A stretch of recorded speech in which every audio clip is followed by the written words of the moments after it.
This is section 8.2. I can understand and use geometric sequences. So the warm-up here says rewrite each expression using the product property of exponents, and it reminds us we normally don't like negative exponents in the answer, so we'll make sure that we simplify it that way. And you'll remember that the product property of exponents says if the bases are the same and then we're multiplying those two exponential expressions together, then we can just add the exponents. So we'd end up with this. We'd have 3 to the 2 plus 6, so we'd end up with 3 to the 8th here. And normally we just skip right to here. We just kind of think of this in our head. But we can use these rules both ways. So if we had 3 to the 2 plus 6, we could break it apart into this. And then we could also break this up into lots of different expressions, so you might remember that. This one right here, pretty straightforward if we just went through and added these together. So we end up with 3 to the 2 minus 7. So this is 3 to the negative 5, and remember we don't want to have a negative exponent, so we would have 1 over 3 to the 5th, and that would be the answer on that one. But I do want to show you a different way to do this one. It is nice to have more than one way to arrive at an answer. So remember, the negative in the exponent means reciprocal, so I could leave that 3 to the 2nd on the top and move to the 3 to the 7th on the bottom, and then I can cancel the 2 of these with 2 of those, and that would leave 1 over 3 to the 5th. So we'd get the same answer either way. But again, just using the product property of exponents, we've got it right there. Now these last two, there's an asterisk by these because we need to use this in the opposite order. So this little product property of exponents was pretty straightforward as we did the 2 of these, but I'm going to do this one in a little bit of a silly way. Now the first way I'm going to do this is very straightforward. All we're going to do is say, well gosh, 4 to the 7 minus 6, this would just be 4 to the 1st, which would just be a 4. Now that's the easiest way to get the answer, but again, just because it's the easiest doesn't mean we can't learn something from it. So one thing that we could do is we could break this apart and do something like this. Let's break this apart and write this as 4 to the 7th times 4 to the negative 6. So it's like starting right here and going backwards into this problem right here. Then we can take advantage of this negative exponent and we can say, well, this is just 4 to the 7th over 4 to the 6th. And then we've got 6 of them on the bottom, 7 of them on the top. That would cancel all of them but 1. So this would be 4 to the 1st, and we'd still get a 4 out of that. Now that's kind of a silly way to do this problem. This first technique was a much more efficient and a better way to do that problem. But we can learn something that we can apply on this next one. So let's take a look at D. It says 2 to the n minus 1. So this isn't really a negative exponent, but we could clean this up just a little bit and make the exponent a little bit nicer by doing this. We're going to rewrite this as 2 to the n times 2 to the negative 1.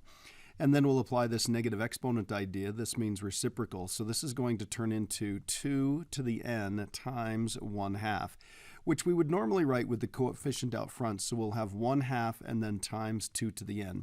Now that may not seem like a big deal, and it may look like, well gosh, I kind of like this one better because we didn't have fractions, but there are many times where this is much more valuable. So keep that in mind. That's one way that we can deal with this product property of exponents. Works in the opposite way, so we can do that. So in the last section we dealt with all arithmetic sequences, all of which had a common difference between each set of terms. And in this section, we're going to deal with a different type of sequence and see if you can figure out what's going on here. So I'm going to go ahead and slide this down here, and let's take a look at this formula right here, and let's figure out the first 4 terms. And they gave us the formula, so I'm just going to put in the subscripts on each one of these. And then what we're going to do is we're going to plug in the subscript into the index portion right here, and then we're going to plug it into the formula. So this is 2 to the 1st here. We're going to plug in a 2 here and a 2 there, so that's going to be 2 to the 2nd. And you can kind of see what's happening. What we're doing is we're just taking 2 and we're raising it to whatever the index is. So this is going to be a 2. We'll put a comma. 2 squared is 4. 2 to the 3rd is 8. And 2 to the 4th is 16. So those are the first 4 terms that are produced by that sequence right there. You'll notice that we went up by 2 here, and then we went up by 4, and then we went up by 8. So there's something going on here other than a common difference, but let's take a look at this one. This one has an interesting property right here. So I'm going to write down b sub 1, b sub 2, b sub 3, b sub 4, and we're going to do negative 3 to the 1 minus 1. So that's going to be negative 3 to the 0 power, so that's going to be a 1. So we've got that first one right there. And then this is going to be negative 3, and we're going to raise that to the 2 minus 1. So let's see, this is going to be negative 3 to the first. So that would be, let's see, negative 3 to the first is just negative 3. And then we're going to have negative 3. Notice I'm keeping that in parentheses. We're plugging a 3 in right here. So this is going to be 3 minus 1. So that's negative 3 squared. And let's see, that's squaring the negative and the 3. So this is going to end up being a 9. And then we've got negative 3 to the 4 minus 1. So that's negative 3 to the 4 minus 1 is 3. Let's see, 3 negatives would make the answer negative, and 3 to the third is 27. Good to have those cubes memorized. That comes in handy along with the squares. So that's what that sequence looks like. Now, this one looks kind of ugly, but let's go ahead and take a look. So I've got C1, C2, C3, and C4. So I'm going to find the first 4 terms, and let's see what we've got here. This would be 200, and then I'd have 1/2, and we'd raise that to the 1 minus 1. Well, 1 minus 1, that would just be a big fat 0. And then 1/2 to the 0 power, that would be 1. So this is 200 times 1, so the answer on this one is just 200. Now, let's take a look at this next one. This would be 200, and then we've got 1/2. Again, we're plugging in a 2 now, so this is 2 minus 1. So this is 200 to the 1/2 raised to the first, so that's just 1/2. So this would be, let's see, 1/2 of 200 would be 100. And just to make sure we've shown the work here, let me just, throw in a, let's see, 1/2 to the 0 would be 1. So we can kind of see where that came from. So let's see what happens on this one. This is going to be 200, and then let's see what happens here. We're going to plug in a 3, so that's going to be 3 minus 1, so that's going to be a 2. So this is going to be 200 times, let's see, 1/2 squared. We square the top, that's a 1. Square the bottom, that's a 4. So we need a 1/4 of 200. If you want to grab your calculator and throw that in there, it ends up being 50. So we'll go ahead and do a 50 there.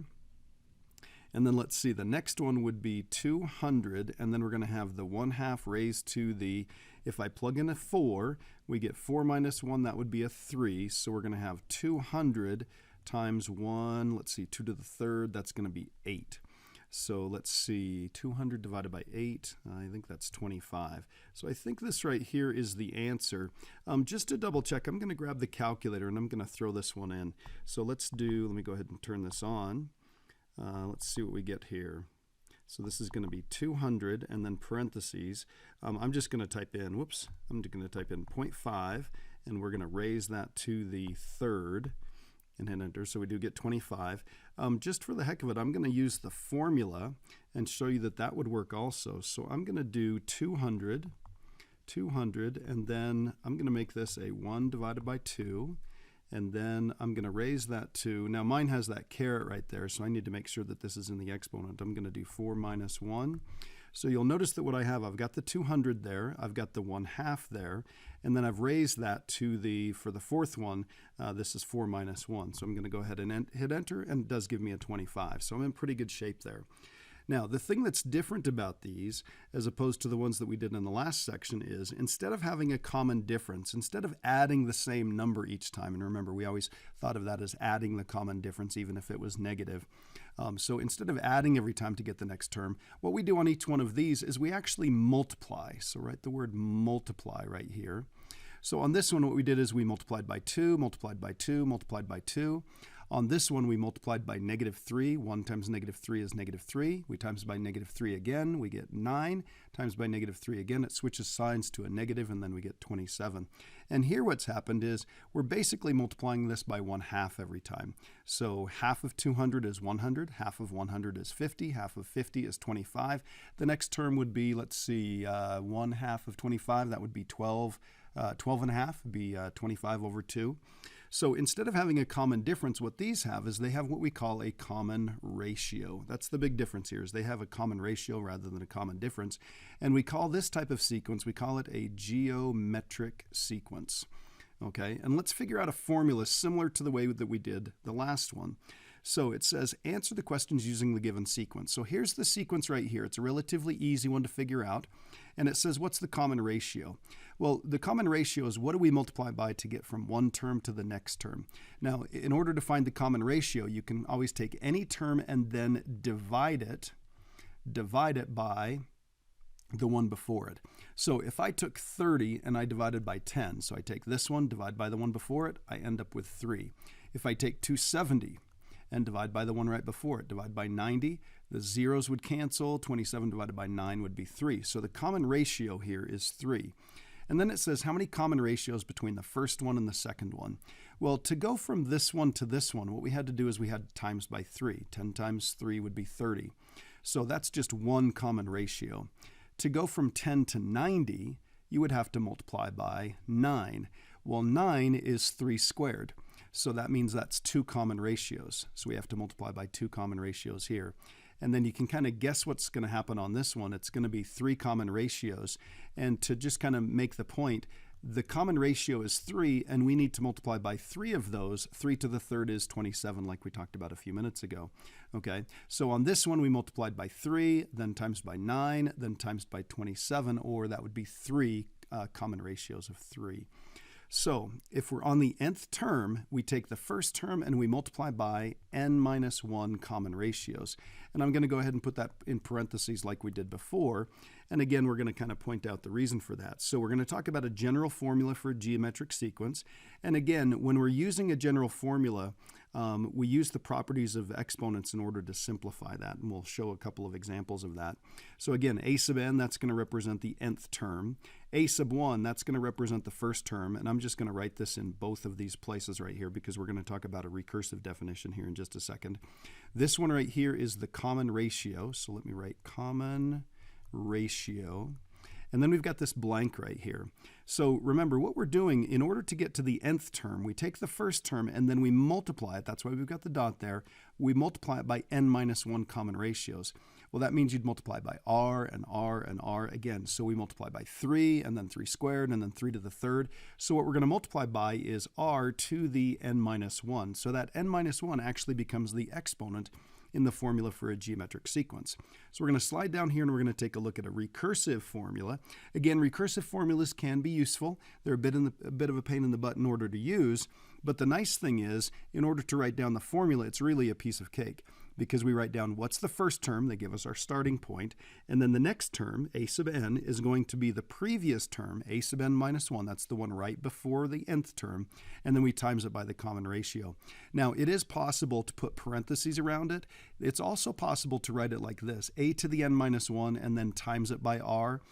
This is this isn't as good as writing it like this. We normally write the ratio out front. It kind of makes it look like a coefficient times whatever that previous term was. So this is probably the best way to do it, and you will see us use parentheses a whole bunch on this. So this one is okay, but this is definitely better. So I'm going to go ahead and cross this off, and we're going to kind of stick with that formula right there.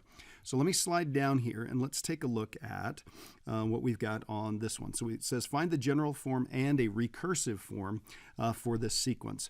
So here we go. We've got a sub 1, the first term is 2, and the common ratio is 2. So we're going to have a whole bunch of 2's floating around here. So here's what the formula looks like. It's a sub n equals the first term, so that's going to be 2, and then times the common ratio raised to the n minus 1. Now that common ratio here happens to be 2, so let me go ahead and replace that. And this right here, you could actually leave the formula like this, but like we said, we kind of like to clean this up just a little bit. So I want you to watch what happens here. I'm going to have this as 2 times, and then we use that little technique that we talked about in the warm-up question. In fact, this should look very familiar because that is the exact expression we're dealing with now, and look what it turned into. So when we come down here, watch what happens. This is going to be 2 to the n times 2 to the negative 1.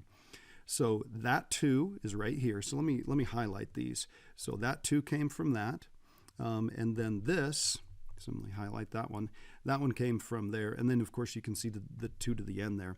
So watch what happens with this. This is going to be 2 times 2 to the n times, and then remember, this means reciprocal. So this is going to be 1 over 2.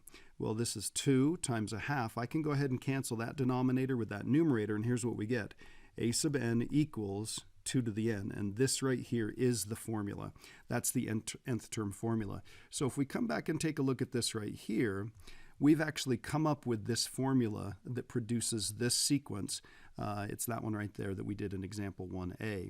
So we're going to slide down here. That's how we come up with a general formula. Now we're going to write a recursive definition for this. So again, on that one, we have to give it a starting place. So we're going to say a1 equals 2, so the first term equals 2. And then the next term, which we're going to call a sub n, is the common ratio, which is 2, times the one right before it. And that's it. That's all there is to it. Again, the nth term formula is nice because if you want to jump to the 80th term, you plug in an 80. The recursive definition is easy to write, but it's a bit of a pain in the butt to work with. Okay? So again, always try and simplify as much as you can. So let's take a look at this one. We're going to come up with a recursive definition for this and a general one. Let's do the general one first. So this is going to be b sub n equals the first one, negative 14. And then the common ratio is negative 1 to the n minus 1. So that's just writing down the formula. Again, we've got the nth one right here. We've got the first one right here. The common ratio, it says, is negative 1, and then we raise that to the negative 1. But let me talk about this a little bit differently. This is the first one times n minus 1 common ratios. And then we do a little bit of simplifying from here. So let's go ahead and take a look at what we get here. This is going to be negative 14. Then this is going to be negative 1 raised to the n, and then negative 1 raised to the negative 1. So this is going to be negative 14, negative 1 raised to the n. Oops, let me make that look right. Raised to the n. And then this, we're going to do the reciprocal, so this is 1 over negative 1. So the negatives are going to cancel here, so this is what we end up with. B sub n equals, this would be 14 and then negative 1 raised to the n. Again, it wouldn't be the end of the world if you left it like this, but this is kind of the more favored one, so I'm going to go ahead and circle that. It just looks a little bit cleaner than having that arithmetic problem in the exponent. And then again, if we write a recursive definition for this, we're going to write down b is equal to negative 14. We're just going to assume that that's the first one. And then the formula is just this. It's the nth one is the common ratio of negative 1 times the one right before it, and that's it. We circle that, and we're done with that side. Okay, let's go ahead and look at the other side. Okay, so I've got the formulas here so we can see what we're working with. Again, the nth term formula, to get on the nth term, we take the first one and we multiply it by n minus 1 common ratios. For the recursive one, we just need the first term, and then to get to the next term, we just take the previous one and we multiply it by whatever that common ratio is. So here's example 4a. Find an explicit and recursive formula for each one of these sequences. On this one right here, the first thing we want to do is we want to figure out what the common ratio is. So take any one of the terms. I'm going to take 20 and divide it by the one before it. We end up with 5. And remember, it's got to be the same common ratio between all of them. So I'm going to take 500, and if we divide that by 100, we end up with 5 right there. So that means the common ratio is 5. So let's come up with our nth term formula. So this is a sub n equals the first term, so that's going to be a 4. Common ratio is 5 to the n minus 1. And then all we need to do here is just clean that up just a little bit. So we're going to do 4, and then this is times 5 to the n, and then times 5 to the negative 1. We're going to use that property of exponents that says we can move that into the denominator. So this is going to be 4 times 5 to the n times 1/5. And then we'll just put the two of these together. So we've got this constant right here, kind of got a variable expression right here, and then another constant right here. So 4 times 1/5 is 4/5. So we're going to write a sub n is 4/5, and then 5 to the n, and that is it. Done right there. Again, a little bit harder to simplify those. If we want to write the recursive definition, so this is a sub 1 is 4, and then we're going to write down that to get to the next term, so I'm going to use n for the next term, we take the common ratio and we times it by the one before that. So if this is the nth one, a sub n minus 1 is the one right before it, so we'll go ahead and circle that. All right, let's take a look at the next one. This one's got an asterisk by it, so let's make sure we're careful with that. We need to figure out what the common ratio is here, so I'm going to take the 3, and I'm going to divide it by 9, I get 1/3. If I take 9 and divide by 27, divide by the one before it, we get 1/3. Now, you might look at this and say, oh, all I'm doing is just dividing by 3 every time, but it's actually a better idea to think of this as multiplication because that's the way these formulas are set up. They're set up as multiplication problems. That's how geometric sequences work. So it would be better to think of this as multiplying by 1/3 rather than dividing by 3. So let's go ahead and write down b sub n is equal to the first one, which is 27. Common ratio is 1/3 raised to the n minus 1. Now here's where this gets a little bit nicer. This always seemed like this was kind of complicated and we got this ugly fraction in here. Take a look at what happens on this one. This is going to be 27. This is going to be times, 1/3 times 1/3 raised to the n, and then this is 1/3 to the -1. Now remember what the negative does to this base right here. It makes it its reciprocal. So this is going to be 27 and times 1/3 to the n, and then this would be, if you do the reciprocal, we're just timesing by 3. So the nth term formula looks like this. Let's multiply 27 and 3 together. 27 times 3 is 81, so we get 81 and then 1/3 raised to the n. And that definitely looks better than this ugly mess right here. Traded a little bit bigger number here for a nicer exponent there. So again, we're going to write down b. The first one is 27 to get this recursive definition, and then the next one, b sub n, is equal to the common ratio times whatever the previous one was, and the previous one would be that subscript of n minus 1. So there we go. All right, let me slide down here and we'll take a look at this next one. We've got a star here, so it says find the indicated term of each sequence above. Would a general or recursive formula be better? So let me slide it here so we can see what we're dealing with. So it says find the 12th term here, and it says, so this is code for finding the 9th one here. Definitely a general formula, because then we don't have to get the 9th and the 10th and the 11th and then the 12th. And on this one, we don't have to get the 7th and the 8th, so we can get the 9th. So we're just going to plug this in right here. So this is a sub 12 is equal to 4/5, and then we're going to have 5 raised to the 12. And then we'll just throw that in a calculator. Or one thing that we could do to clean this up just a little bit is this is 4/5, and then this is 5 to the 12th. Well, this is a 5 to the first. It will cancel off one of those, so it's really just 4 times 5 to the 11th. Now, I'm going to check this formula and this formula in the calculator, and we'll just make sure that we're right here. So I've got the calculator up here. Let's go ahead and take a look. I'm going to go ahead and put that fraction in there. So this is going to be alpha y equals, we're going to put the fraction 4 over 5, and then we're going to multiply that by, I'm just going to do times 5, and then we're going to raise that to the 12th. And hop outside there, we're going to hit enter. And we get this gigantic number right here. So what do we got here? 500, 312. Okay, so 195, 312, 500. 195, 312, 500. Okay, so there's our answer. Now I'm going to go ahead and throw this one in. Let's see if we get the same thing. So this is going to be 4 times, and then we've got 5 raised to the 11th. Same answer, okay? So that is the 12th one. So you'll notice that this gets really big really quickly. So let's take a look at the next one. If we want b to the 9th, or b sub 9, so this is going to be, plug that into that formula. So this is going to be 81, and then we're going to have 1/3 raised to the 9th. So a couple different things are going on here. I've got 81, and then let's do a little bit of simplification. I mean, we will throw this in the calculator to double check here in just a second, but this is going to be a 1, and then this is going to be 3 to the 9th. But let's keep in mind that 81, that's actually a power of 3. That's 3 to the 4th. So 81 is 9 times 9, so that's 3 squared times 3 squared. And then we've got times 1 over 3 to the 9th. So I can cancel 4 of these with 4 of those, so we end up with 1 over 3 to the 5th. And let's see what we get there. If I throw that into a calculator, let's see what that gives us in return. So we're going to have a fraction. So we're going to do alpha y equals, and we're going to have 1 on the top and 3 to the 5th on the bottom. Of course, we could always just calculate 3 to the 5th, and it would be 243. So b sub 9, the 9th term, is 1 over 243. Let's come back here, and let's throw this into the calculator. So this is going to be 81, and then I'll go ahead and put this in parentheses. So alpha y equals, so we're going to have a 1 on the top and a 3 raised to the 9th on the bottom. Hop outside. I guess I could have put this one in right there, but let's see if that gives us the same thing. Oh, interesting. Let's see if this will change this to a decimal, or sorry, to a fraction. Let's do math and y equals.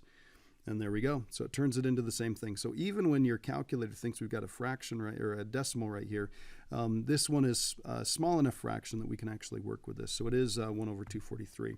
So we're in good shape there. Now let's come down here, take a look at the last couple here. So it says write the next 3 terms of each geometric sequence, then write the nth term formula. Now, if you find it easier to write the nth term formula and then write the next couple, that's totally okay.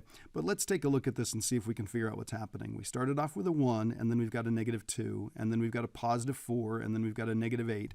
So what's happening every single time is you'll notice that it's alternating from positive to negative to positive to negative. So the next one's going to be positive, and what's happening to the numbers? We're doubling every single time. So I think the next one's going to be a 16, and then the next one is going to be, let's see, if we double that, that's going to be a 32, but remember it needs to alternate, and then the next one's going to be a 64. And let's see if we can figure this one out. We've got, again, an alternating pattern here, so it's going to be, the next one's going to be positive. So we've got a 16, then a 4, then a 1, then a 1/4. So what's happening here is every time we're multiplying by 1/4, or if you wanted to think of it as dividing by 4, that would be okay. But it would be better if you think of it as multiplying by 1/4. So if we multiply by 1/4, this would be 1/16. And then remember, we need to have this alternate, so it's going to be positive, then negative. We're going to multiply by another 1/4, so let's see, 1/4 times 1/16. That's going to be 1/64, and then another 4 on the bottom, so this is going to be a 1/256. Okay, so when we think of what we multiply by, we're actually figuring out what the common ratio is. So the ratio on this one is we're doubling every time, and to make it alternate, we need this to be negative. So that's the common ratio right there. And remember, you can always find the common ratio by taking any term and dividing by the one before it. So if you take -2 and divide by 1, you get -2. If you take -8 and divide by 4, you get -2. So that kind of confirms that we've got the right common ratio. And then on this one, we won't deal with any of these really ugly ones, but let's take this one right here. Let's take an easy one. -1/4 divided by 1. Well, that's -1/4. And then if we take -4 divided by 16, again, we get -1/4. So on this one, the common ratio is -1/4. The fact that that's negative, that's what's going to make it alternate. And the fact that this is bigger than 1 makes these get bigger. And the fact that this is smaller than 1 makes these get smaller. So let's write down the nth term formula. So this is going to be a sub n is equal to, remember, it's the first term and then the common ratio of -2 raised to the n minus 1. First term times n minus 1 common ratios. We'll clean this up just a bit. So this is going to be 1, -2 to the n, and then -2 to the -1. Now remember, the negative in the exponent doesn't have anything to do with the sign of this, so let's just clean this up. This is a 1, which doesn't change anything. So this is -2 to the n, and then this would be, let's see, 1 over -2. So really, that's just a 1 times -1/2, so that's just -1/2. So we have this, -1/2, and then we've got -2 raised to the n. And that's about as clean as you can get that formula. So again, this one wasn't too bad, but this is just a little bit nicer with the nicer exponent there. Let's go ahead and do this one. So we're going to do b sub n equals the first term of 16 times n minus 1 common ratios. So the common ratio is -1/4 raised to the n minus 1. Again, a little bit of cleaning up here.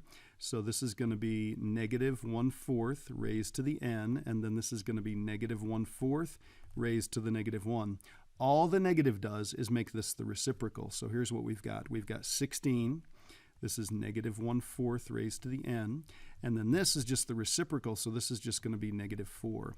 So we would multiply the two of these together, and here's what we get for the nth term formula. It's going to be, let's see, 4 times -16 is -64, and then we've got -1/4 raised to the n. And that is about as clean as you can get it. Now we're going to come down here and take a look at the bottom, and because we've now covered arithmetic sequences and geometric sequences, we want to talk about the differences. So how do you get from one term to the next?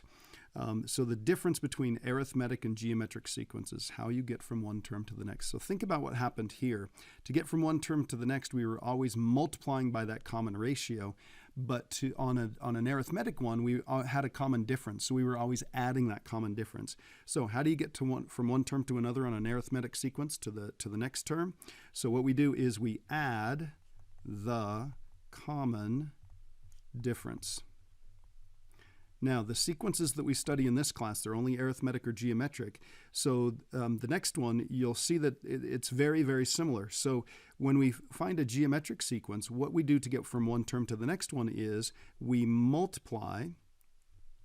So multiply, get that to spell right, multiply by the common, not the common difference, but the common ratio.